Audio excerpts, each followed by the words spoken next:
এই মেয়েটিকে তার অ্যাসিস্ট্যান্ট বলে, আপনার বোন কি আপনাকে চিনতে পারবে? সে বলে, কেন চিনবে না, অবশ্যই চিনতে পারবে।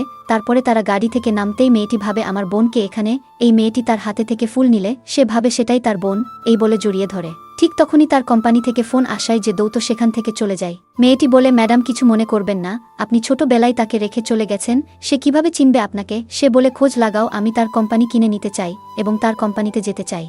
কয়েকদিন পরে মেয়েটি সেই কোম্পানিতে বড় বস হয়ে যায়। মেয়েটি আবারও তার অ্যাসিস্ট্যান্টকে বোন বললে ওই মেয়েটি রেগে চলে যায়। সেখানকার ম্যানেজার ভাবে সে হয়তো তাকে পছন্দ করে না, এই ভেবে সে তাকে তার রুমে ডাকে এবং বলে, আসলে তোমার মতো কর্মীর আমাদের দরকার নেই, ভালো হয় তুমি যদি চাকরি ছেড়ে চলে যাও। এটা শুনে তার সহপাঠীরা এসে প্রতিবাদ জানায়, আমাদের টিম লিডার অনেক আগে থেকেই ভালো পারফরমেন্স করতেছে, সে গেলে আমরা থাকব না। ছেলেটি বলে, নতুন বস এসেছে, তাই নতুন লোককেই আমি জয়েন করাতে চাই।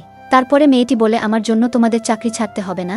এই বলে বের হতেই ওই মেয়েটির সাথে তার ধাক্কা লাগে। তখন ম্যানেজার এসে তাকে বকাবকি করতে। মেয়েটি বলে, কি হয়েছে? তখন এই মেয়েটি বলে, সে আমাকে বিনা কারণে চাকরি ছাড়তে বলতেছে। তখন সে ম্যানেজারকে বলে, তুমি আমার বোনকে অনেক কষ্ট দিয়েছ, তাই তোমাকে চাকরি থেকে বের করে তোমার জায়গায় তাকে পোস্ট করা হলো। তারপরে মেয়েটি তাকে জড়িয়ে ধরে বলে, আমি তোমার বোন, তুমি কি আমায় এখনো চিনতে পারছো না? ভিডিওটি ভালো লাগলে চ্যানেলটি সাবস্ক্রাইব করে পাশেই থাকুন। ধন্যবাদ।